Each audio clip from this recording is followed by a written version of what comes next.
we're just trying to stay together. That's all we really can do.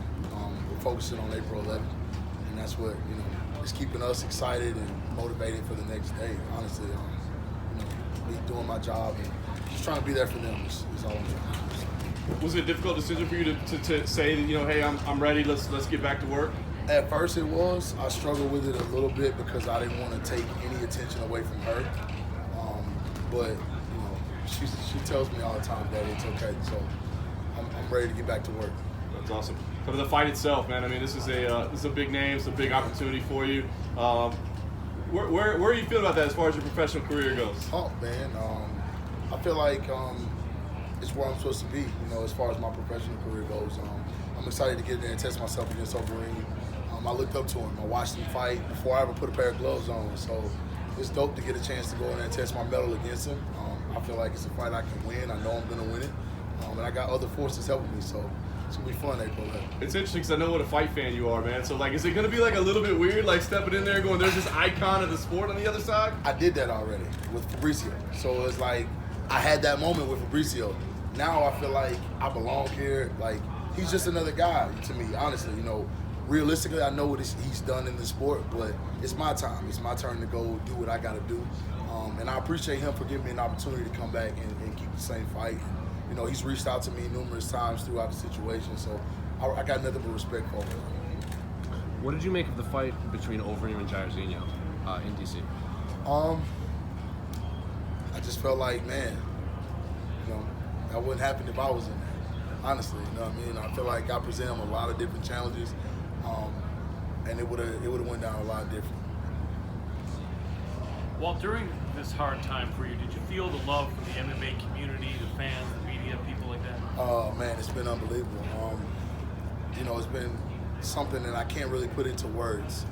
Just everybody from the media to the UFC to just people around the sport that are fans of the sport. They have really wrapped their arms around my family, and I'm grateful for it. And that was a part of what played into me wanting to come back, because I want to say thank you to everybody and show them that we're still focused and we're going to make it happen, man. I know that's what my daughter would want. She sacrificed a lot for me to be here, so I'm gonna keep pushing for her. Absolutely. It's not the way you wanted to get more fans, but it seems like it has built an exponentially higher fan base for you. How good do you feel about that? It's amazing to see the support. Of course, like you said, it's not some kind of, you don't look for that, but we're gonna make the most of it. I know my daughter would be happy, and she's proud. She's smiling down. She wants me to keep going and be happy because she knows how much I love this sport. So, absolutely, we're happy to see that.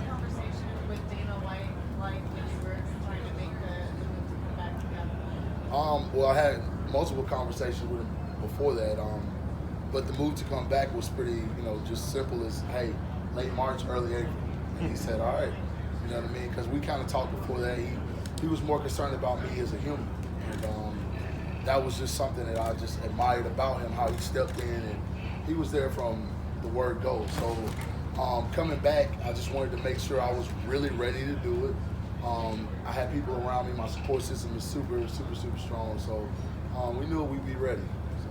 You said your wife was there for you. What were her words to you? Go get it, baby.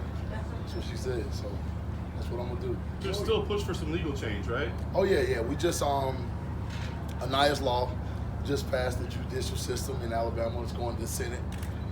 It's moving at a rate I've never seen. For a law. Both parties have come together.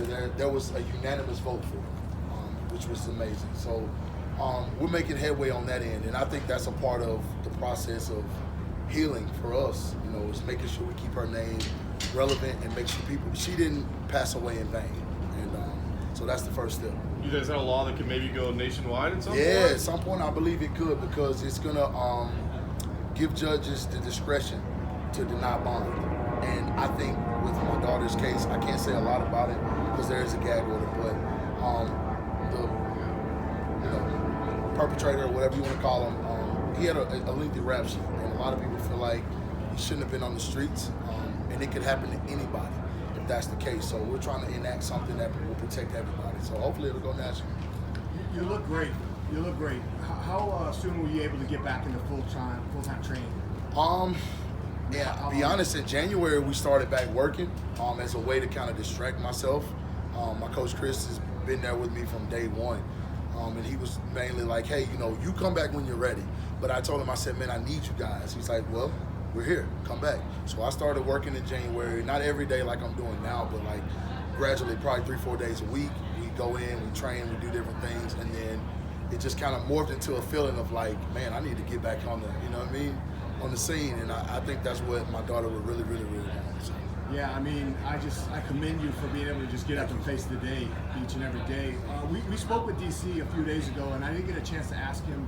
Did he ever reach out to you? Because he obviously. I didn't really speak to him personally, but I mean, he sent his condolences via social media and things like that. I never heard from him personally. Was there ever a time at all where you just said, maybe I can't come back and compete? It's too much. Yeah, definitely. There was points where I felt like even thinking about fighting was, taken away from me. I didn't want it to be about me. I wanted to be about solely my daughter. And I just felt like fighting was the last thing on my mind. I took a real big back step away from the sport. I think the first fight I watched was the December 7th fight, Overeem and Rosenstruck. And that was more so to just absorb the energy that the UFC put into keeping my daughter's name alive. I wanted to say, I got a chance to witness it and see it, and I was moved by it. My wife was moved by it, my whole family. So yeah, that was kind of what I was doing at that time. The word normalcy was used when you could you ever get back to normalcy? For those of you who haven't experienced this, is normalcy ever possible? No. As far as normalcy meaning, fighting or just in life. Life, no. I mean, you lose a child. I will never be the same. But I've tried to sum it up in this way. I had two options.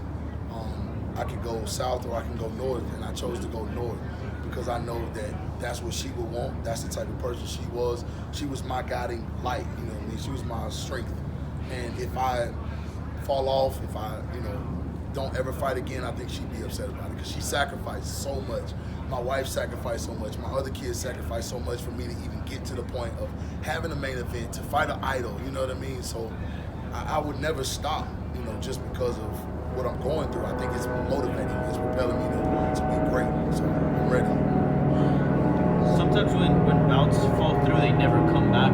Well, obviously, you got Overeem again. How happy are you that sort of the situation worked out that way? Super excited about it. I mean, honestly, I feel like I'm ready to fight anybody in the division. I've been saying that since day one, but I'm glad that Overeem accepted the fight.